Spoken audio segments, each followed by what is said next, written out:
नमस्कार और the deep dive में आपका स्वागत है। आज हम फणीश्वर नाथ रेणु के एक महत्वपूर्ण उपन्यास दीर्घतपा पर थोड़ी गहराई से बात करेंगे। ये शायद उनके सबसे मशहूर उपन्यास जैसे मैला आंचल या परती परिकथा उतना ज़्यादा चर्चा में ना रहा हो, पर ये अपनी जगह बहुत खास है। हमारे पास स्रोत के तौर पर दीर्घतपा रेणु का आंचलिक चिंतन लेख के कुछ अंश हैं। इनमें उपन्यास का सार, उसके पात्र, मुख्य विचार और इसका साहित्यिक महत्व, इन सब पर रोशनी डाली गई है। तो आज का मकसद है इस उपन्यास की परतें खोलना, ये समझना कि आज़ादी के बाद जो भारत बदल रहा था, खासकर ग्रामीण समाज, उसके बारे में रेणु इसके जरिए क्या कहना चाह रहे थे और उनके लेखन की जो पूरी यात्रा है उसमें ये उपन्यास कहाँ फिट बैठता है। तो चलिए इसे और समझते हैं। अच्छा, शुरुआत करने के लिए ये शीर्षक ही दीर्घतपा, ये अपने आप में काफी सोचने पर मजबूर करता है। इसका क्या मतलब हो सकता है?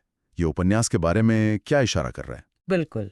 दीर्घतपा, इसका शाब्दिक अर्थ है लंबी तपस्या। मतलब एक ऐसा प्रयास जो बहुत लंबा चले, कठिन हो और जिसमें बहुत धैर्य चाहिए।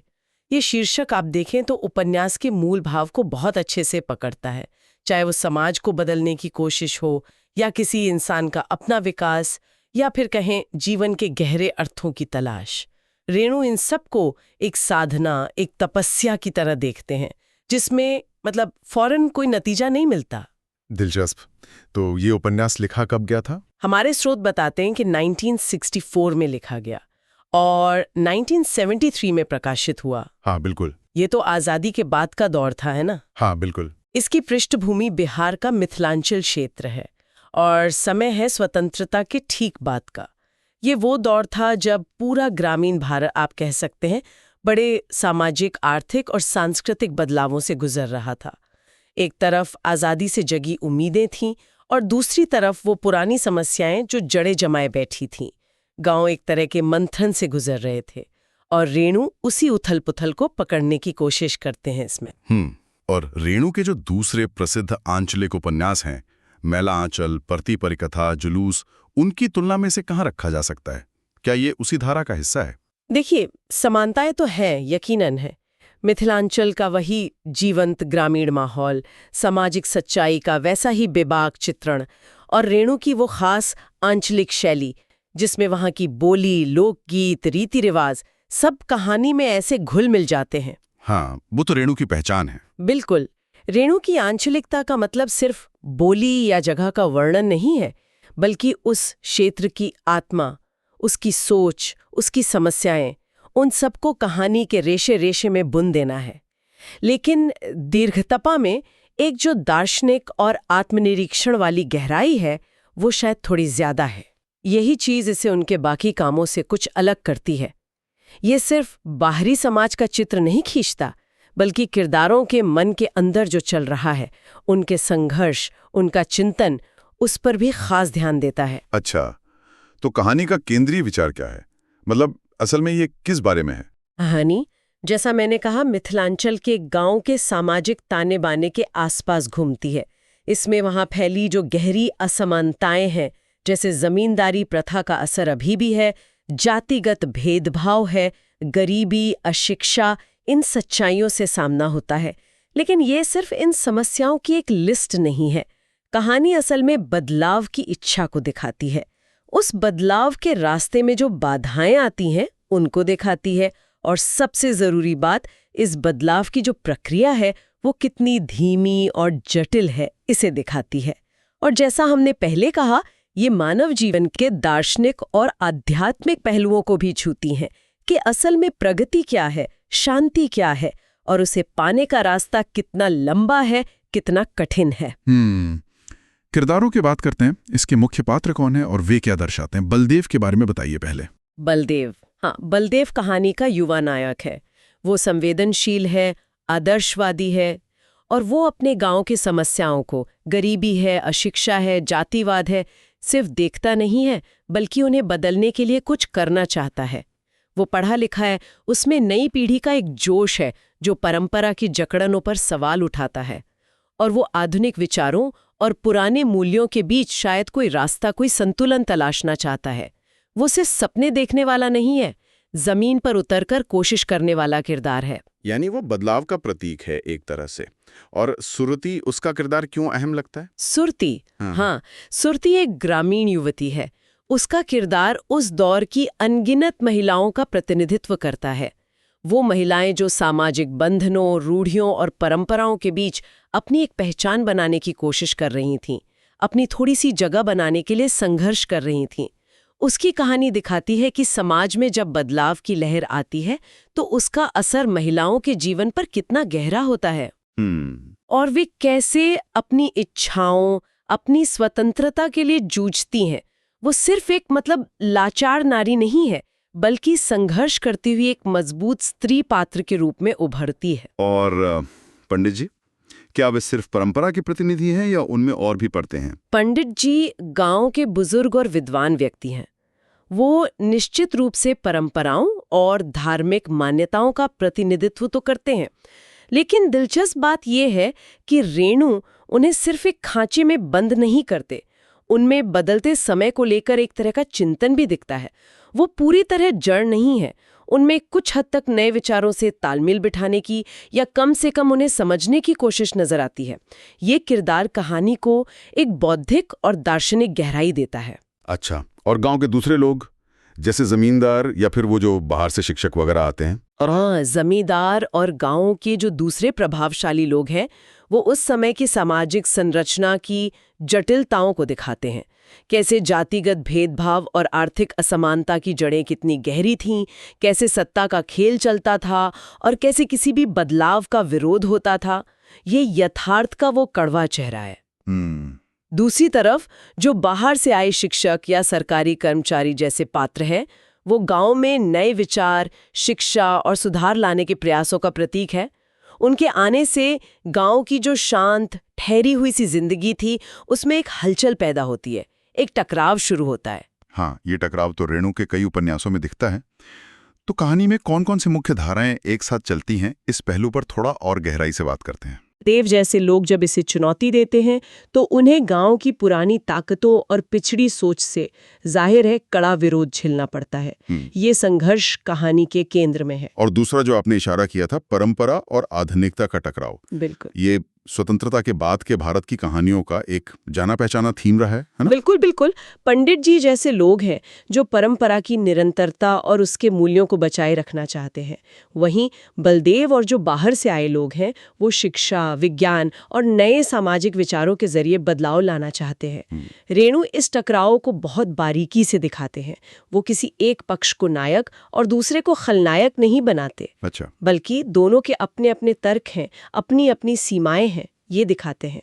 ये सिर्फ विचारों की लड़ाई नहीं है, ये जीवन शैलियों का भी संघर्ष है। और बलदेव और सुरती का रिश्ता, यहाँ बात और दिलचस्प हो जाती है। इसका क्या महत्व है कहानी में? हाँ, उनका रिश्ता वो सिर्फ एक प्रेम कहानी से कहीं ज्यादा है। आप कह सकती हैं कि ये उपन्यास का भावनात्मक केंद्र है। इसके जरिए रेणु दिखाते हैं कि व्यक्तिगत भावनाएं, प्रेम की इच्छा, अपनी मर्जी से जीने की चाह, ये सब कैसे सामाजिक बंधनों और रूढ़ियों से टकराती हैं। ये रिश्ता व्यक्ति और समाज के बीच के उस शाश्वत तनाव को बड़ी खूबसूरती से सामने लाता है। इसमें कोमलता भी है और संघर्ष भी। और वो दीर्घ तपा वाली बात, लंबी तपस्या का विचार, वो कहानी में कैसे उभरता है? क्या ये सिर्फ एक शीर्षक भर है या पात्रों के जीवन में सचमुच दिखता है? नहीं नहीं, ये सिर्फ शीर्षक नहीं है, ये कहानी के दर्शन का आधार है एक तरह से। रेणु इसे कई स्तरों पर दिखाते हैं। समाज को बदलने का जो बड़ा लक्ष्य है वो अपने आप में एक लंबी तपस्या है जिसमें शायद पीढ़ियां लग सकती हैं। व्यक्तिगत स्तर पर भी देखें तो बलदेव का अपने आदर्शों पर टिके रहना, सुरती का अपनी पहचान के लिए लड़ना, ये भी एक तरह की तपस्या ही है।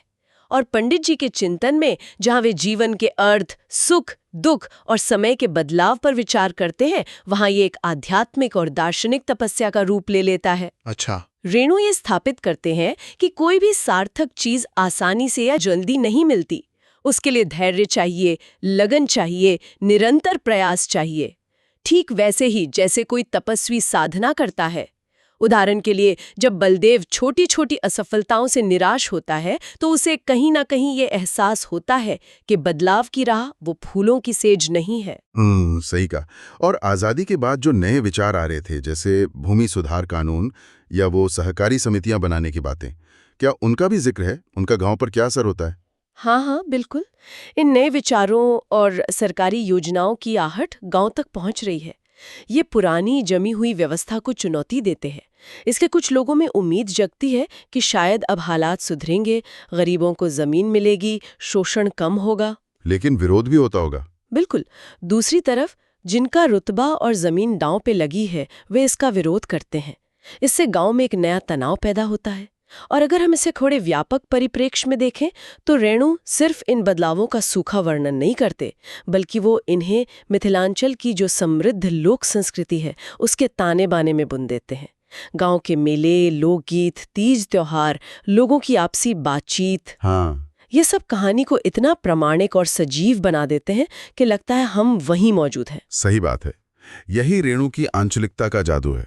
वो उस जगह की धड़कन को पकड़ लेते हैं। बिल्कुल। तो अगर मैं इस उपन्यास के मुख्य विषयों या सरोकारों को समेटना हो तो वे क्या होंगे? सबसे पहला और प्रमुख तो दीर्घ तपा का विचार ही है। यानी परिवर्तन एक लंबी, कठिन और धैर्य मांगने वाली प्रक्रिया है। हाँ। फिर है सामाजिक यथार्थ का नग्न चित्रण, जातिगत भेदभाव, जमींदारी शोषण, गरीबी, अशिक्षा। तीसरा, परंपरा और आधुनिकता के बीच का वो द्वंद्व और एक संतुलन बनाने की कोशिश। चौथा, गहरी मानवीय संवेदनाएं, प्रेम की तलाश, अकेलेपन का दर्द, अन्याय के खिलाफ संघर्ष, न्याय की इच्छा। और पांचवां, महिलाओं की स्थिति और उनकी मुक्ति का संघर्ष, जिसे सुरती का पात्र बहुत सशक्त रूप से सामने लाता है। यहाँ एक महत्वपूर्ण सवाल उठता है कि क्या ये उपन्यास सिर्फ उस समय की सामाजिक समस्याओं का एक दस्तावेज बनकर रह जाता है, या इसका संदेश आज भी उतना ही प्रासंगिक और व्यापक है? मुझे लगता है जैसा आपने कहा, वो जो आध्यात्मिक और दार्शनिक चिंतन वाला पहलू है वही इसे सिर्फ उस दौर के सामाजिक यथार्थ के बयान से आगे ले जाता है। ये इसे एक तरह की कालातीतता देता है। हाँ बिल्कुल। अच्छा, कहानी का अंत कैसे होता है? क्या गांव में कोई बड़ा नाटकीय बदलाव आता है या रेणु इसे यथार्थ के धरातल पर ही रखते हैं? रेणु का अंत वो पूरी तरह यथार्थवादी है, लेकिन निराशावादी नहीं कहूंगी मैं। उसमें आशा की एक महीन किरण मौजूद है। कोई रातों रात क्रांति या चमत्कार नहीं होता। बलदेव जैसे पात्र गांव में शिक्षा फैलाने, लोगों में थोड़ी जागरूकता लाने जैसे छोटे छोटे लेकिन महत्वपूर्ण बदलाव लाने में कामयाब होते हैं। सुरती भी अपने व्यक्तिगत संघर्ष में थोड़ी जीत हासिल करती है, अपनी एक जगह बनाती है। लेकिन गांव की जो बड़ी समस्याएं हैं, सामाजिक और आर्थिक असमानता, जातिगत पूर्वाग्रह, वो पूरी तरह खत्म नहीं होती। उपन्यास ये संदेश देता है कि लड़ाई लंबी है, मंजिल दूर है, लेकिन प्रयास जारी रखना होगा। परिवर्तन एक दीर्घ तपा है, एक सतत चलने वाली साधना। हार मान लेना कोई विकल्प नहीं है। तो इस उपन्यास को खास क्या बनाता है? रेणु की कलम का वो कौन सा जादू है जो इसमें नजर आता है? कई चीजें हैं। एक तो जैसा हमने बार बार कहा, रेणु की वो सिद्धहस्त आंचलिकता, मिथिलांचल की बोली बानी, वहाँ के लोकगीत, प्रकृति का वर्णन, रीति रिवाज सब इतने सजीव और प्रामाणिक ढंग से आते हैं कि पाठक उस माहौल में खो जाता है। रेणु जब बारिश का वर्णन करते हैं तो लगता है कि मिट्टी की सौंधी गंध हम तक पहुंच रही है। हाँ बिल्कुल। दूसरी खासियत है उनकी भाषा है तो सरल, आम बोलचाल के करीब, लेकिन उसमें एक काव्यात्मकता है, एक लय है, लोक जीवन की धड़कन है उसमें। तीसरी बात, पात्रों की विविधता। रेणु सिर्फ नायक खलनायक नहीं करते। जमींदार, किसान, दलित, महिलाएं, पंडित, शिक्षक, हर किसी का अपना नजरिया है, अपनी कहानी है जो गांव की जटिल सच्चाई को सामने लाती है। और वो दार्शनिक गहराई जिसका आपने जिक्र किया, जो शायद इसे उनके दूसरे प्रसिद्ध उपन्यासों से थोड़ा अलग करती है। हाँ, मैला आंचल या परती परिकथा की तुलना में दीर्घतपा में दार्शनिक और आध्यात्मिक चिंतन ज्यादा मुखर और गहरा है। ये सिर्फ बाहरी सामाजिक यथार्थ पर ही केंद्रित नहीं रहता, बल्कि पात्रों की भीतरी दुनिया, उनके नैतिक द्वंद्व, जीवन के अर्थ को लेकर उनकी खोज, इन पर भी काफी ध्यान देता है। बलदेव का आत्मसंघर्ष या पंडित जी का एकांत चिंतन, ये इसके उदाहरण हैं। ये उपन्यास को एक अतिरिक्त आयाम देता है। तो इन सब का क्या मतलब निकलता है? हिंदी साहित्य में दीर्घतपा का क्या स्थान है और इसे क्यों पढ़ा जाना चाहिए? देखिए, ये रेणु के साहित्यिक संसार में एक अनूठा रत्न है। ये सामाजिक यथार्थ और दार्शनिक चिंतन का एक दुर्लभ और सुंदर मेल प्रस्तुत करता है। ये आज़ादी के बाद के बदलते हुए ग्रामीण भारत की उम्मीदों, चुनौतियों, सपनों और मोहभंग की एक बहुत ही जटिल और मानवीय तस्वीर खींचता है। और सबसे बढ़कर ये हमें सिखाता है कि बदलाव एक धीमी, धैर्य मांगने वाली कठिन प्रक्रिया है, लेकिन असंभव नहीं है।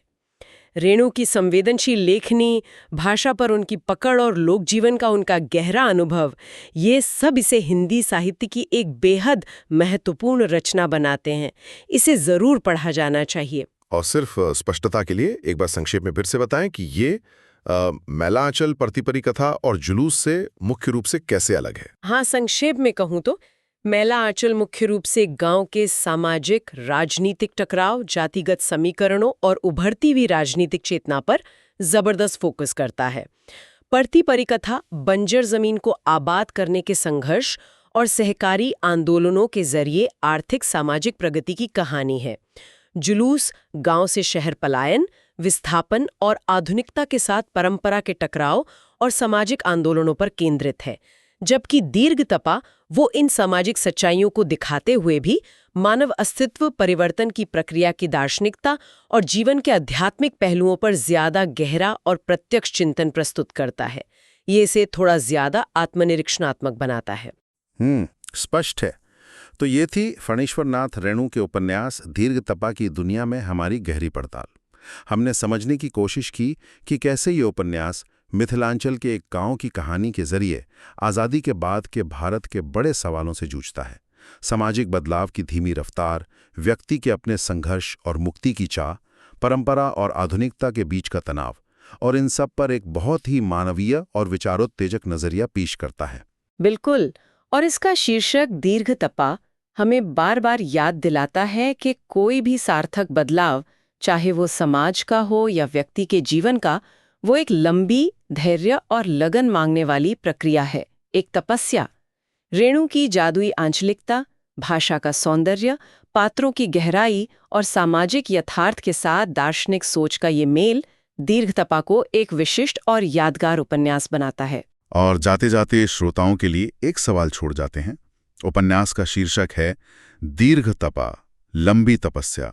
आज के दौर में जब हम अपने आसपास, अपने समाज में या अपने व्यक्तिगत जीवन में कोई सकारात्मक बदलाव लाने की सोचते हैं या कोशिश करते हैं, तो हमें किस तरह की दीर्घ तपा यानी किस तरह की लंबी, धैर्यपूर्ण साधना की जरूरत महसूस होती है? क्या आज के इस तेज रफ्तार दुनिया में हम में वो धैर्य और लगन बची है? इस पर सोचिएगा जरूर।